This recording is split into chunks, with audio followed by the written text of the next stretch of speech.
Silence filled the space around the Liberty. The alien fleet hung motionless, staring at the human ship that should have been destroyed. Their most powerful weapons had hit their target perfectly. Every shot had connected, but the Liberty remained, completely untouched. Admiral Vextar's voice shook as he spoke into his communication device. "Status report. All ships, confirm your weapons fired correctly." "Direct hits confirmed, Admiral," came the reply from the first alien ship. "Our quantum disruptors struck their hull at full power." "Same here," reported another captain. "My energy readings show perfect target acquisition. We hit them with enough force to destroy 3 normal warships." Vexatar stared at his tactical display. The readings made no sense. His sensors showed that massive amounts of energy had struck the human vessel, but somehow that energy had simply disappeared. It was as if the Liberty had swallowed their attacks whole. Morrison stood up from his captain's chair slowly. He walked to the front of the bridge and looked out at the alien fleet. Behind him, his crew worked with calm efficiency. Energy readings on their displays climbed higher and higher as the Liberty's hidden systems absorbed power from the alien attack. "Chief Walsh," Morrison said quietly, "what's our power status?" Walsh checked his instruments and smiled. "We're at 180% normal capacity and still rising, Captain. The armor absorbed every bit of their attack energy. Our weapons are charged far beyond standard levels." This was the secret that made the Liberty truly dangerous. Its adaptive armor didn't just protect the ship from energy weapons. It captured that energy and fed it directly into the Liberty's own power systems. The harder enemies hit it, the stronger it became. Dr. Carter monitored the quantum absorption process from her science station. "Captain, the energy conversion is working perfectly. Their quantum disruptors used a frequency we've seen before. Our armor knows exactly how to handle this type of attack." Morrison nodded. "Weapons Officer Collins, are we ready to return fire?" Collins looked at his control panel. Numbers that should have been impossible glowed on his screens. "Phantom cannon is charged to maximum power, sir. We have enough energy to fire 3 times at full strength. The Phantom cannon was humanity's most closely guarded secret. Unlike normal weapons that destroyed things by blowing them up or melting them, this device worked by removing targets from existence entirely. It moved objects into parallel dimensions where they could never return." Morrison walked back to his chair. "Fire when ready, Mr. Collins." Collins pressed a series of buttons. Deep inside the Liberty, systems that bent the laws of physics came to life. Energy flowed through channels that existed in spaces between normal reality. The ship's hull opened to reveal a weapon that looked like a hole in space itself. A beam of pure darkness shot out from the Liberty. It moved faster than light, but seemed to take forever at the same time. The beam struck the nearest Zephyrian cruiser, a beautiful ship called the Destroyer's Pride. What happened next defied explanation. The alien ship didn't explode. It didn't break apart. It simply stopped existing. One moment it was there, gleaming in the starlight. The next moment, there was only empty space where it had been. No debris floated in the vacuum. No energy signature remained. The kilometer-long warship had been erased from reality as completely as if it had never been built. The alien fleet fell completely silent. Admiral Vexatar's hands shook as he checked his sensors again and again. "Where is the destroyers? Pride, where did it go?" His tactical officer stared at his displays with wide yellow eyes. "It's gone, sir. Completely gone. Not destroyed. Not damaged. Just gone. Our sensors show nothing where it used to be." On board the Liberty, Dr. Carter monitored the Phantom cannons. Operation. "Successful dimensional displacement, Captain. Target has been moved to parallel space. The weapon is cycling for the next shot." Morrison opened a communication channel to the alien fleet. "Admiral Vextar, that was a demonstration. We can do that to every ship in your fleet if necessary. I suggest you reconsider your position." The alien admiral's voice cracked when he spoke. "What kind of weapon was that? What did you do to my ship?" Morrison sat back in his chair. We moved it somewhere else, Admiral. Somewhere very far away. Your crew is probably still alive, but they're not in this universe anymore. This was only a small taste of what the Liberty could do. Human scientists had spent decades developing weapons that alien minds couldn't understand. They had learned to manipulate space and time itself. The Phantom Cannon was just one of many impossible devices hidden inside the ship's hull, but the aliens weren't ready to give up yet. Fear made them desperate. Vextar shouted orders to his remaining ships. All vessels, attack formation Delta. Concentrate all fire on their weapon ports. If we can't destroy the ship, maybe we can damage their guns. The alien fleet moved again, trying to surround the Liberty from different angles. They fired their weapons in careful bursts, aiming for specific parts of the human ship. Energy beams and missiles filled the space around the Liberty, but something strange happened to every attack. Weapons that should have hit their target simply missed. Missiles that were perfectly aimed suddenly changed course. Energy beams bent away from the Liberty as if the ship was protected by an invisible shield. Chief Walsh watched his instruments with satisfaction. Probability shields are working perfectly, Captain. We're manipulating local space-time to make their attacks miss us. This was another human innovation that seemed impossible. The Liberty could actually change the odds of being hit. It made unlucky things happen to enemy weapons while ensuring that its own shots always found their targets. Morrison activated another weapon system. Mr. Collins, fire the entropy cannons. New weapon ports opened along the Liberty's hull. These guns didn't shoot energy or projectiles. They fired something much more dangerous, concentrated time. The beams that emerged moved slowly but with deadly purpose. One beam struck an alien destroyer. The ship began to age rapidly. Its hull grew old and brittle in seconds. Paint faded. Metal corroded. Systems failed as decades of wear happened in moments. Within 30 seconds, the once mighty warship crumbled to dust and drifted away on space currents. Another alien vessel tried to escape, but found itself caught in a different type of beam. This one fired backwards time, making the ship grow younger and younger until it became the raw materials it had been built from. Refined metals, separated back into ore. Complex systems became simple components. Admiral Vextar watched in horror as his fleet was destroyed by weapons that shouldn't exist. "What are you?" he whispered into his communication device. Morrison's voice came back calm and steady.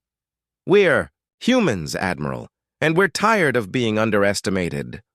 The Liberty moved through space toward the remaining alien ships. Its engines, which had appeared to be simple chemical rockets, revealed their true nature. They bent space around the ship, allowing it to move faster than physics should allow. The Liberty appeared in the middle of the alien formation before they could react. Commander Park stood beside Morrison's chair. "Captain, we're receiving surrender signals from half their fleet. The others are trying to run away." Morrison watched the beautiful alien ships scatter in all directions. "Let the ones who want to surrender come alongside us. As for the others..." He smiled grimly. "Make sure they spread the word about what happened here today." The final battle between the Liberty and Admiral Vextar's flagship was unlike anything the galaxy had ever seen. The Pride of Zephyr was a massive ship, 3 kilometers long and armed with weapons that could level entire cities. But facing the human vessel that had just destroyed his entire fleet, Vextar knew that size and firepower meant nothing.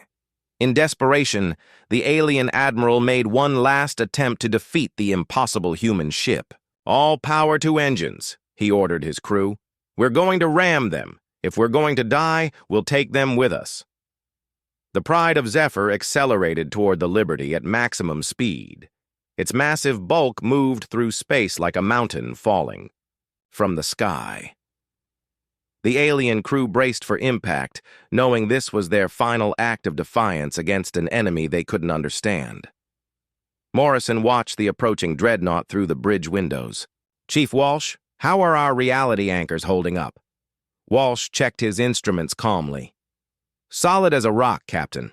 We're still operating in our own localized space-time. Their ship might as well be trying to ram a ghost. The pride of Zephyr struck the Liberty with enough force to shatter a small moon. The impact should have destroyed both vessels instantly. Instead, something impossible happened. The massive alien ship simply bounced off the Liberty's hull like a rubber ball hitting a wall. The Zephyrian dreadnought spun away through space, its hull cracking and breaking apart from the stress of hitting something that existed partially outside normal reality. Emergency alarms screamed throughout the alien ship as systems failed and hull breaches opened to the vacuum of space. Hull integrity holding at 100%, reported Chief Walsh with satisfaction. Their ship, however, is breaking apart from impact stress. I'm reading massive structural damage across their entire vessel. Morrison opened a communication channel to the dying alien ship. Emergency lighting flickered on the Pride of Zephyrs. Bridge as Admiral Vextar struggled to remain conscious. Smoke filled the air and sparks flew from damaged control panels. Admiral, Morrison said gently, I'm prepared to offer you the same terms you offered us at the beginning of this encounter. Surrender, and your crew will be spared. Vexitars, proud species, had ruled this sector of space for over 1,000 years. They had never known defeat. Their technology was supposed to be the most advanced in the galaxy. Through the static of his failing communication system, his voice carried the weight of a completely shattered worldview. How? He whispered. Our weapons were superior. Our ships were larger and more advanced. We are supposed to be the dominant species in this region. How did you defeat us so easily? Dr. Helen Carter answered from her science station, her voice kind but firm. You made the same mistake that many species make when they first encounter humanity, Admiral. You assumed that newer technology means better technology. You thought that bigger ships meant stronger ships. You believed that shiny appearances meant superior capabilities. She paused to check her readings as the Liberty's medical bay prepared to receive alien survivors. Humanity learned long ago that survival isn't about having the prettiest weapons or the largest ships. It's about having the most effective ones. We've been studying alien technology for decades, taking the best ideas from every species we've encountered and improving them in ways their creators never imagined. Lieutenant Amy Foster monitored communication channels across multiple star systems as news of the battle spread through space. Captain, we're receiving transmissions from 17 different species. Word is already getting out about what happened here today. Commander Lisa Park reviewed the tactical data from the entire engagement. The battle had lasted less than an hour, but it would change the balance of power in this region of space forever. The Zephyrians were broadcasting their attack to intimidate other species and show off their military might. Instead, they've just demonstrated to the entire galaxy that humanity is not to be underestimated. Escape pods began launching from the dying Pride of Zephyr as Admiral Vextar ordered his crew to abandon ship. The Liberty's tractor beams caught each small vessel gently, guiding them to safety. Morrison had no interest in killing helpless survivors. The lesson he wanted to teach was about power and consequences, not about cruelty. As rescue operations continued, Morrison stood at the front of his bridge and watched the remnants of what had once been the most feared fleet in this sector of space. Some alien ships drifted as harmless debris.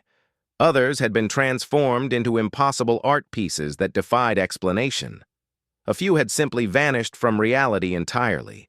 The transformation wasn't just limited to the alien ships. The Liberty itself began to change again. The sleek, beautiful vessel that had emerged during the battle slowly shifted back to its original appearance. The living metal hull grew dull and scarred once more. Weapon ports closed and disappeared. Within minutes, it looked like the same old, beaten-up patrol ship that the aliens had mocked at the beginning of the encounter. Morrison activated a galaxy-wide communication frequency, ensuring his message would reach every inhabited system within 100 light-years. Military commanders, government leaders, and merchant captains across dozens of star systems would hear these words. To all species currently under Zephyrian occupation or considering taking aggressive action against human space, I want you to remember this day. Remember that we could have destroyed every ship and killed every crew member who attacked us. Instead, we chose to show mercy. We rescued survivors and offered medical aid to our enemies. He paused, letting his words sink in across the communication. Networks of multiple civilizations. But I also want you to remember that mercy is a choice we make, not a weakness you can exploit. We are peaceful by preference, not because we lack the ability to defend ourselves. The next species that mistakes our restraint for inability may not find us so generous. The Liberty turned away from the battlefield and activated its faster-than-light drive. The ship that looked like humanity's weakness had proven to be their greatest strength. As it jumped into hyperspace, it left behind only wreckage and a legend that would spread across the galaxy for generations. In the months and years that followed, no alien species would ever again make the mistake of judging human vessels by their appearance. The Zephyrian Empire, humbled by their defeat, would eventually become one of humanity's closest allies. They had learned the hard way that underestimating humans was a mistake that civilizations made only once. The Liberty continued, its patrol routes looking for all the world like an outdated relic from an earlier era of space travel. But now, whenever alien captains saw the unremarkable human ship on their sensors, they remembered the lesson of Admiral Vex Tar's fleet. They remembered that sometimes the most dangerous weapon is the one that doesn't look dangerous at all, and they gave the humble patrol ship a very respectful distance as it passed through their space, carrying its secrets through the stars like a sleeping giant that wise beings chose never to wake. 3 months after the battle that destroyed the Zephyrian fleet, the galaxy was a very different place. News of humanity's hidden strength had spread to every corner of known space. Trade routes that had been closed to human ships suddenly opened. Species that had ignored Earth's diplomatic messages now sent ambassadors begging for meetings. Captain Jake Morrison sat in his quarters aboard the Liberty, reading reports from across human space. The old ship continued its patrol routes looking as harmless and beaten up as ever. But now, alien vessels gave it a wide path wherever it traveled. Word had spread about what the unremarkable human patrol ship could really do. "Captain," came Lieutenant Amy Foster's voice over the communication system, "we're receiving a priority message from Earth Command. Admiral Chen wants to speak with you personally." Morrison made his way to the bridge. The familiar worn surfaces and outdated-looking controls greeted him like old friends. His crew worked at their stations with the same calm efficiency they had always shown. Nothing had changed aboard the Liberty, but everything had changed in the galaxy around them. "Admiral." Chen's face appeared on the main screen. She was one of the few people who had known the Liberty's true nature from the beginning. As head of Earth's secret weapons program, she had overseen the ship's construction and deployment. "Jake," she said with a tired smile, "I've been reading the reports from your encounter with the Zephyrians. The diplomatic fallout has been interesting." Morrison settled into his captain's chair. "How interesting, Admiral?" 17 species have requested formal alliance treaties with Earth in the past month. The Corvan Empire wants to purchase human technology. The Theta Collective is offering to share their star charts with us. And the Zephyrians themselves have asked for a face-to-face meeting to discuss peace terms. Dr. Helen Carter looked up from her science station. She had been analyzing data from their recent battle, studying how their weapons had performed against alien technology. "Have any of them figured out how our systems actually work?" Admiral Chen shook her head. "Their best scientists are completely baffled. They can't understand how you made their attacks miss, or how you aged their ships to dust, or how you erased vessels from existence entirely. Some of them think we've learned to control time itself." Morrison almost smiled at that. The truth was both simpler and more complex than the aliens imagined. Humanity hadn't learned to control time. They had learned to step outside of it when necessary. The liberty existed in multiple dimensions at once, allowing it to choose which physical laws it wanted to follow. "What about our other ships?" asked Commander Lisa Park. "Are they maintaining their disguises?" "Perfectly," Admiral Chen replied. "Every human vessel in space still looks old and primitive to alien sensors. The Terran fleet continues to appear weak and outdated, but after what happened to the Zephyrians, no one is willing to test whether appearances are deceiving. This had been humanity's greatest strategic achievement. Not just building advanced weapons, but hiding them so well that enemies never saw them coming. Every human ship looked like it was built with old technology and basic materials. In reality, each vessel carried weapons that could reshape reality itself." Chief Engineer Danny Walsh spoke from his station. "Admiral, we've been monitoring alien communication networks. Some species are starting to develop new weapons specifically designed to fight us. They're trying to figure out how to counter technology they don't understand." Admiral Chen nodded grimly. "We expected that. Intelligence. Reports suggest at least 3 major powers are working together to develop anti-human weapons. They're calling it the Terran Suppression Project." Morrison leaned forward in his chair. "Do we know which species are involved?" "The Hegemony Coalition, the Stellar Republic, and surprisingly, the Quantum Confederation. They've never worked together before, but the idea of human technological superiority has them scared enough to put aside their differences. The Quantum Confederation was particularly concerning. They were known for their advanced research capabilities and their willingness to experiment with dangerous technologies. If anyone could figure out how to counter humanity's weapons, it would be them." "What are our orders, Admiral?" Morrison asked. "Continue your patrol routes and maintain the Liberty's disguise. But be ready for anything. We think the Alien Alliance is planning to test their new weapons soon. They'll probably choose a target they think is weak and isolated." Dr. Carter pulled up star charts on her display. "Captain, if I were planning an attack on human forces, I'd choose one of our outer colony ships, something that looks defenseless but might be carrying hidden technology." Morrison studied the charts. Human colonies were scattered across dozens of star systems, each one protected by ships that appeared to be simple transports or light escorts. The aliens had no way of knowing which vessels were actually disguised warships like the Liberty. "We'll head toward the Epsilon sector," Morrison decided.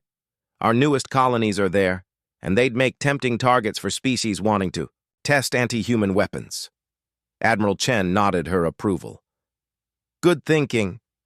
And Jake, if they do attack one of our colonies, make sure the lesson is even clearer than what you taught the Zephyrians. The galaxy needs to understand that humanity protects its own."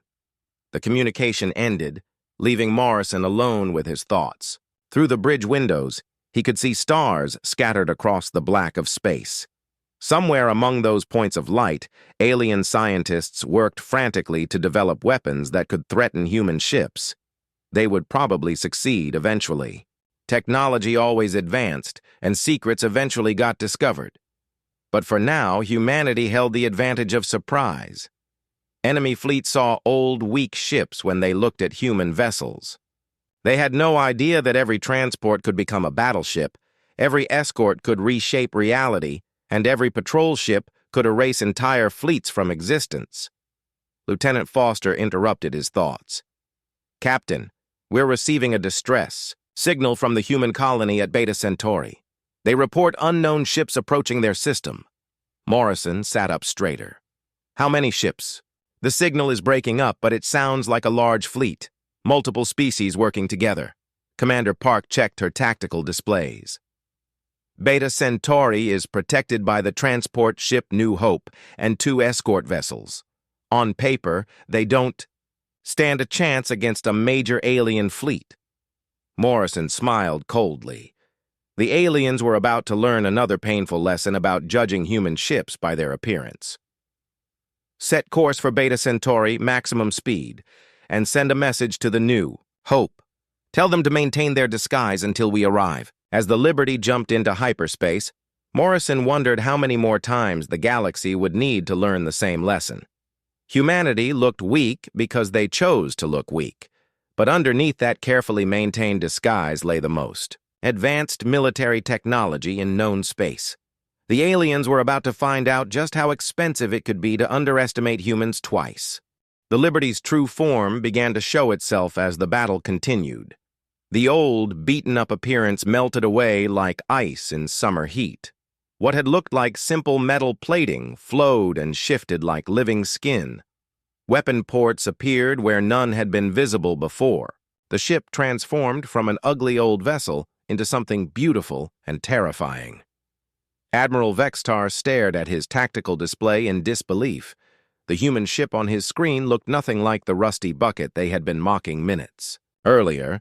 This vessel gleamed with silver light. Strange energy patterns moved across its hull like flowing water. Just looking at it made his eyes hurt. "Multiple contacts approaching fast," reported Tactical Officer Ryan Cooper from his station on the Liberty's bridge. "I count 3 Zephyrian dreadnoughts and 12 heavy cruisers coming our way. Looks like the Admiral called for backup." Morrison remained perfectly calm. The approaching ships were the largest vessels in the Zephyrian fleet. Each dreadnought was 5 times bigger than the Liberty. Their weapons could crack open moons. Together they carried enough firepower to destroy entire solar systems.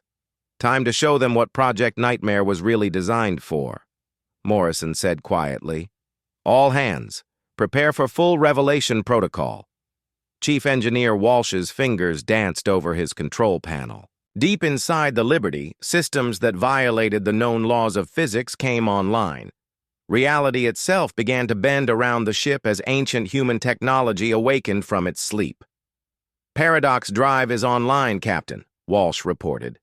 "Reality. Anchors are deployed and holding steady. We're now operating in our own localized space-time bubble." The Liberty now existed in a pocket of altered reality. Inside this bubble, the normal rules of the universe didn't apply. The ship could do things that should have been impossible. It could ignore gravity, reverse time, and make energy appear from nothing. Dr. Carter monitored readings that would have driven alien scientists insane. "The quantum field is completely stable, Captain. We're effectively immune to conventional physics while the anchors hold. Enemy weapons simply won't work against us anymore." The Zephyrian reinforcements arrived with guns blazing. The 3 dreadnoughts opened fire with planet-killer weapons that could boil away entire oceans. Temporal disruptors tried to erase the Liberty from history. Gravity bombs attempted to crush the ship into a tiny point. Every attack struck the Liberty directly. The combined assault lit up space like a small star being born. Energy levels that could power entire civilizations focused on one small human vessel. The attack continued for 2 full minutes without stopping. When the light faded, the Liberty sat exactly where it had been. Not only was it undamaged, it looked brighter and more beautiful than before. The alien attacks had actually made it stronger. "How is this possible?" screamed Admiral Vextar. "Nothing can survive that much firepower. Nothing." Morrison opened a communication channel to the entire alien fleet. "Admiral, you're thinking about this all wrong. You're using conventional weapons against unconventional defenses. It's like trying to cut down a tree with a feather." The truth was even stranger than the Admiral could imagine. The Liberty wasn't just protected by advanced shields or thick armor. It existed partially outside normal space-time. Attacks from normal weapons simply passed through it like shadows trying to hurt solid objects. Weapons Officer Collins prepared the Liberty's full arsenal for combat. Systems that had been built in secret research facilities across human space powered up for the first time in battle. Each weapon represented years of study and development by humanity's greatest minds. "All Nightmare protocols are active, Captain," Collins reported. "We have probability cannons, entropy weapons, void lances, and reality scramblers all ready to fire." Morrison nodded. "Fire at will, Mr. Collins. Show them what happens when humans get creative." The Liberty unleashed hell itself upon the alien fleet. Probability cannons fired first, shooting beams that changed the laws of chance. Alien weapons that should have hit their targets suddenly missed by impossible margins. Missiles curved away from the Liberty as if guided by invisible hands. The laws of probability themselves turned against the Zephyrians. Entropy beams lanced out next, carrying concentrated time within their energy streams.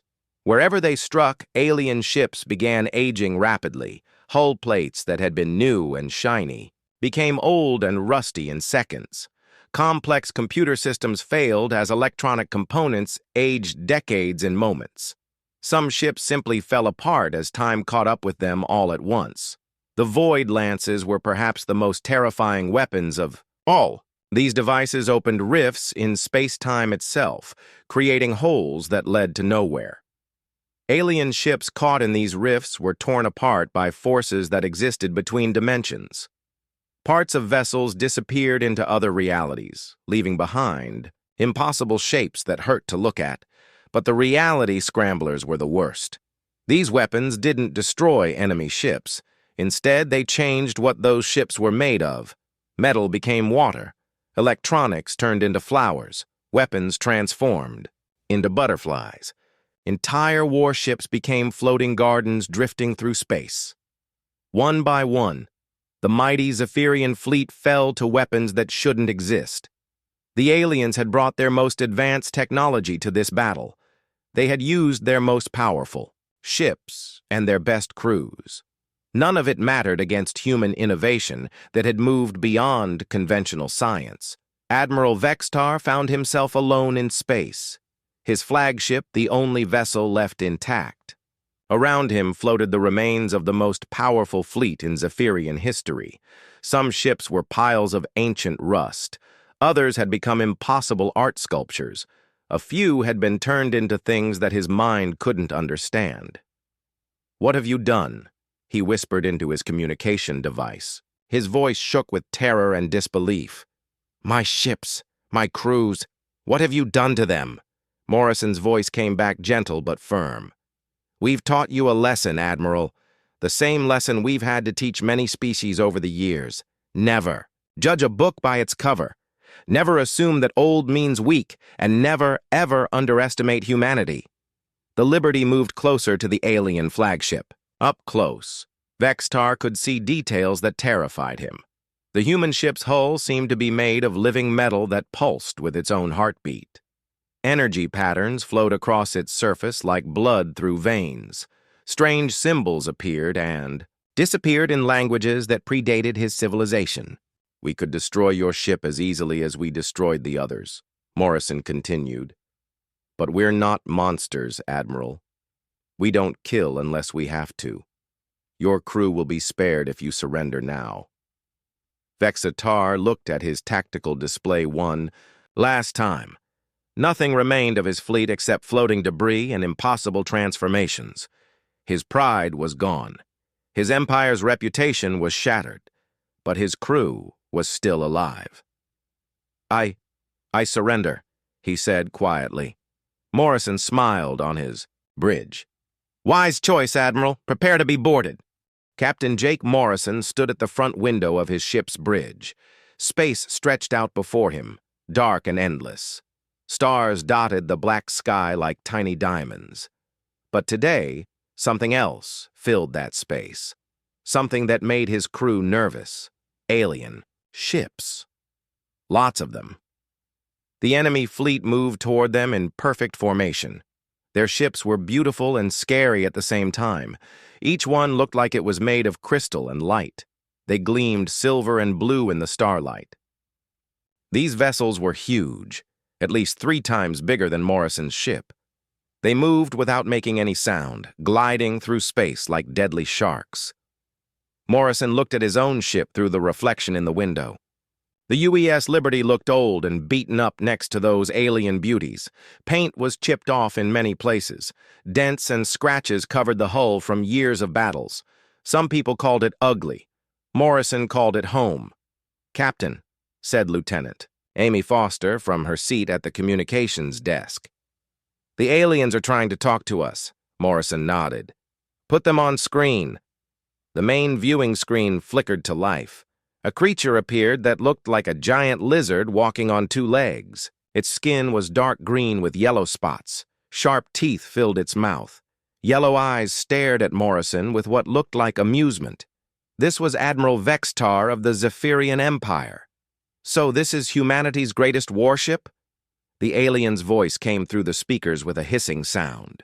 The translation computer made his words clear, but Morrison could hear the mockery underneath. "We have mining ships that look better than this piece of junk." Laughter came from the other alien ships. Morrison could hear it through the open communication channel. His crew members looked angry. Their faces turned red. Their hands made fists. But they stayed at their posts and did their jobs. Commander Lisa Park walked up beside Morrison. She was his second in command and had been with him for 5 years. "Captain, they want us to give up.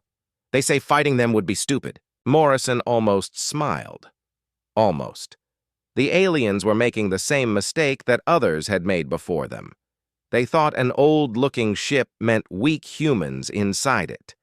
They were very wrong about that. Chief Engineer Danny Walsh sat at his control station in the back of the bridge. His fingers moved over buttons and switches. Numbers and charts filled his screens. Everything looked normal to anyone watching. But Walsh knew better. Hidden deep inside the Liberty were systems that no alien had ever seen before. Technology that would surprise these lizard creatures very much. "Your ship looks like it should be in a museum," said another alien voice. This one came from a different ship. "Do you humans always send your oldest vessels to fight your battles?" Morrison walked to his captain's chair. It was worn and comfortable, just like everything else on his ship. "Tell Admiral Vextar that we thank him for his kind offer, but we must respectfully decline." Amy Foster typed the message and sent it. Morrison watched the alien admiral's face change on the screen. The yellow eyes grew wider. The lizard mouth opened in shock. "You dare refuse the mighty Zephyrian Empire?" Vextar's voice got louder and angrier. "Your primitive ship has no chance. Against our quantum weapons and energy shields, we will destroy you in minutes." Dr. Helen Carter looked up from her science station. She was the smartest person Morrison had ever met. Her job was to study alien technology and find ways to beat it. Right now, she was reading energy patterns from the enemy ships. "Captain," she said quietly, so only Morrison could hear.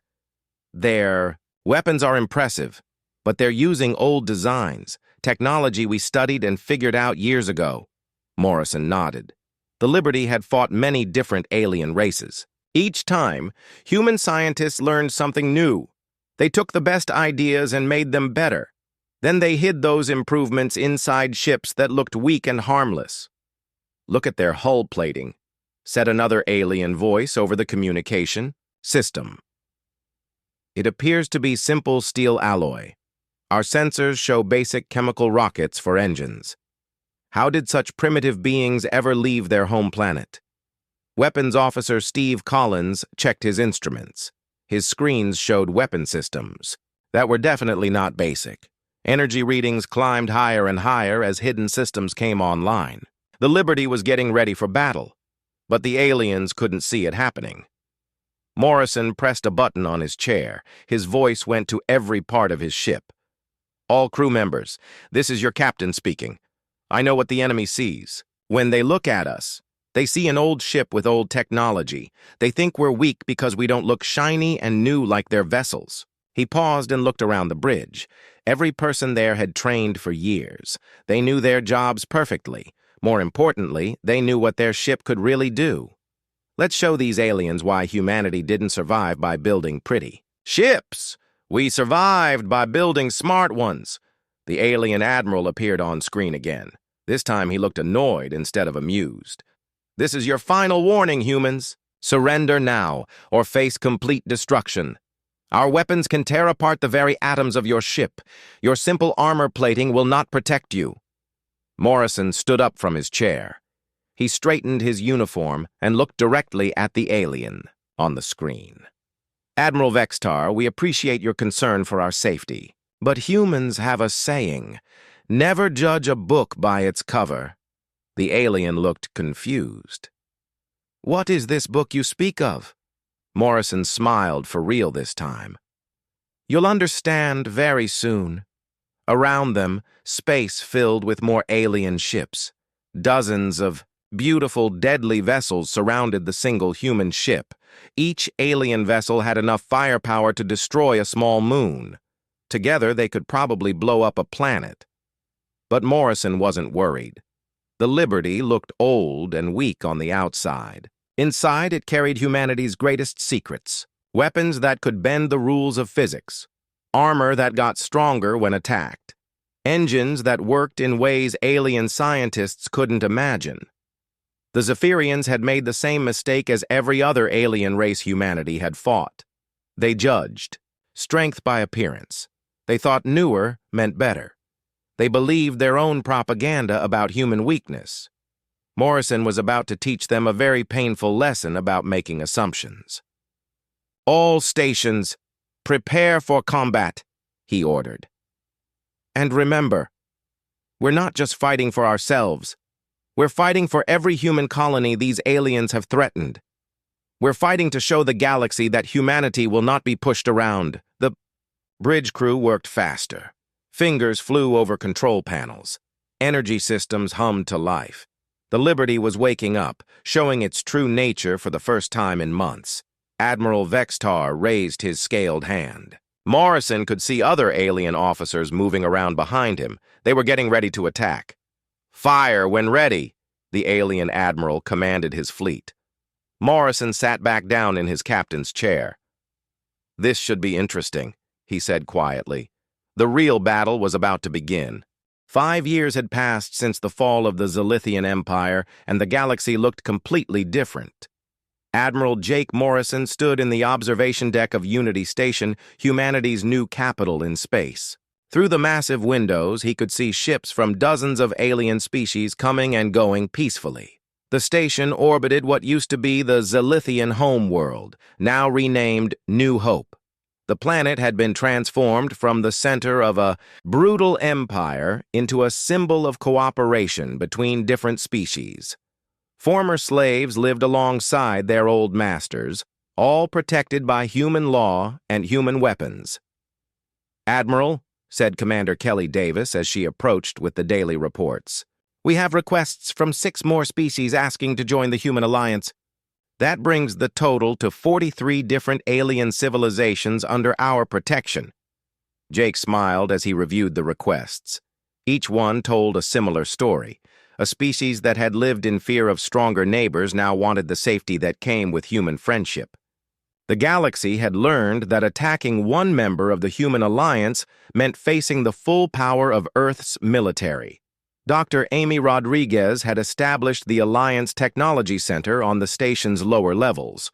Her team worked with scientists from dozens of different worlds, sharing knowledge and developing new innovations. The combination of human engineering with alien creativity had produced advances that no single species could achieve alone. The new shield technology is ready for testing, Amy reported during the weekly science meeting. By combining human dimensional phase technology with Korathi energy manipulation, we have created defensive systems that are nearly impenetrable. The Korathi were one of the first species to join the Alliance after the Zilithians fell. They had been enslaved for over 500 years and had never forgotten what freedom meant. Now their scientists worked alongside humans to protect other worlds from suffering the same fate. Captain Ben Carter commanded the Alliance Patrol Fleet, a force of ships that kept peace throughout the 12 systems that once belonged to the Zilithians. His crews included humans and aliens working together, united by a common purpose. Patrol 7 reporting, Ben's voice came through the communication system. We have intercepted a group of pirates attempting to raid the Nexian colonies. The criminals have been captured and will be brought to Unity Station for trial. The Ike. Alliance had strict rules about protecting innocent civilians. Any group that attacked defenseless planets would face immediate response from human warships. Pirates and raiders had learned to avoid Alliance territory completely. General Rick Hayes oversaw the Alliance Military Academy, where officers from different species learned to work together. Human tactics combined with alien knowledge created military leaders who could handle any threat. Graduation ceremony is next week, General Hayes reported to Jake. We have 200 new officers from 15 different worlds. They will serve on mixed crews throughout the Alliance fleet. The mixing of different species had created something new in the galaxy. Instead of each world being isolated and afraid, there was now a community where everyone helped protect everyone else. The human idea of cooperation had spread to cultures that had never known peace. Dr. Lisa Parker ran the Alliance Diplomatic Corps from her office on Unity Station. Her job was to make contact with new species and explain how the Alliance worked. Most aliens were amazed to learn that humans offered protection without demanding anything in return. We have established first contact with the Vardani Republic, Dr. Parker reported. They are interested in joining the Alliance but want to know why humans help other species without asking for tribute or slaves. This was a question that many aliens asked. Throughout galactic history, stronger species had always dominated weaker ones. The idea that humans would protect others simply because it was right seemed impossible to believe. Lieutenant Commander Steve Miller had become the Alliance's expert on ancient alien history. His research into Zilithian records had revealed the locations of hundreds of lost civilizations that had been destroyed over the centuries. We have found evidence of the Etherian civilization, Steve announced during a research briefing. The Zilithians destroyed them 800 years ago, but some survivors may still exist in the Outer Rim territories. Finding lost species and helping them rebuild had become one of the Alliance's most important missions. Every world that was restored added new knowledge and new friends to the growing community. The most dramatic change had happened on Earth itself. The planet that had been attacked was now the center of an interstellar civilization. Cities that had been damaged in the Zilithian bombardment had been rebuilt with technology from dozens of different worlds. Admiral Kate Sullivan commanded the Earth Defense Force from her headquarters in the rebuilt city of New Geneva. The same place where millions had died was now home to the most advanced military academy in the galaxy. Earth's defenses are stronger than ever, Admiral Sullivan reported during the Alliance Council meeting. We now have installation throughout the solar system that could stop any invasion fleet no matter how large. But the real strength of the Alliance was not in its weapons. It was in the trust between different species that had learned to work together. Former enemies now fought side by side against common threats. The Zilithians themselves had become productive members of the Alliance. After years of learning to live without conquering others, many had become skilled diplomats and scientists. They used their knowledge of galactic politics to help prevent wars between other species. Commander Zeth Ka, the same alien who had led the attack on Earth, now served as an advisor to the Alliance Council. He had spent years studying human culture and philosophy, trying to understand how his species had been so wrong about everything. The humans taught us that strength comes from protecting others, not from conquering them, Zeth Ka explained to a group of new Alliance members. We learned this lesson at a terrible price, but it has made us better than we ever were as an empire. Jake often thought about how different things might have been if the Zilithians had chosen peace instead of war. Millions of lives had been lost because one species believed they had the right to destroy others. Now that same species worked to prevent such tragedies from happening again. The Alliance had grown beyond anything Jake could have imagined when he first warned the aliens to leave Earth alone. What started as humanity's desperate defense had become a force for peace and protection throughout an entire region of space. New challenges appeared regularly as the Alliance expanded. Pirates, rogue military groups, and occasional alien invasions tested the community's strength.